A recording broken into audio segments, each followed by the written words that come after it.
So step one would be to draw a net.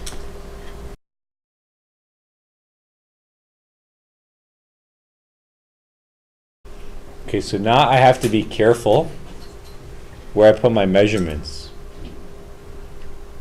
So we try to match it with the diagram here. So you know this is 24. Hold on.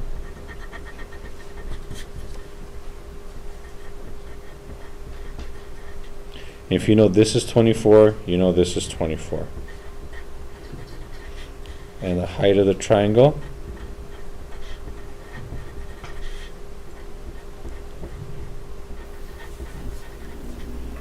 Okay. This here is 13. This here is 13. This is 40. This is 40. In fact, all of these inside here are 40, correct? So I'm just going to label everything that I know. Okay. Now what are my steps? Do I have, first of all, do I have all the information I need? Am I missing anything? But I didn't write anything here at the bottom. Uh-oh. Am I missing something here? Or do I have to write anything on the bottom? Sabahat shaking her head, no. System head shaking, no. Why don't I have to write anything at the bottom? Yeah. What shape is it? It's a rectangle. You should know that the opposite sides are the same.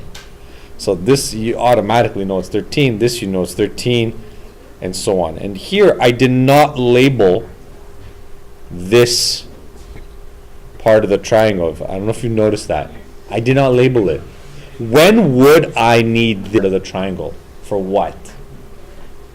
Perimeter. I'm not asking for perimeter. It's surface area. So what's my, now that my first step is done, what do I do next? And I need a lot of space for this. Hint, hint. Find the area of each surface. So let's pick one. What do we want to do first? You pick. There's no right or wrong answer for this one. Zan. The rectangle on the left. Let's do the rectangle on the left. We're going to call this 1. Okay?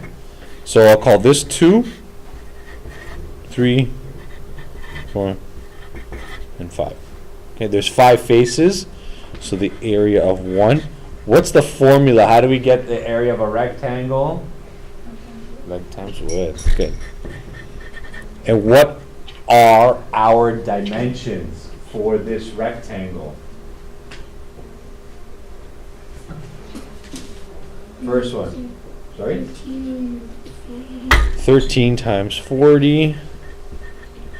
Give us an answer of 520? Yeah. 520 centimeters squared. Don't forget the squared. Area of 2. We said length times width for the rectangle. What are our dimensions for the middle rectangle? Notice how this is different than the first rectangle. I'm going to do it in the same order. Remember when we were doing when we were doing surface area of a rectangular prism, all the rectangles were the same for most of the questions, right? But there was always 2 that were the same. This one, we already have differences. You have to keep that in mind. 24 is what, 880? 960. Sol's missing 80. Okay. The area of the third is right here. We know area's length times width. 520, but what did you multiply to get that?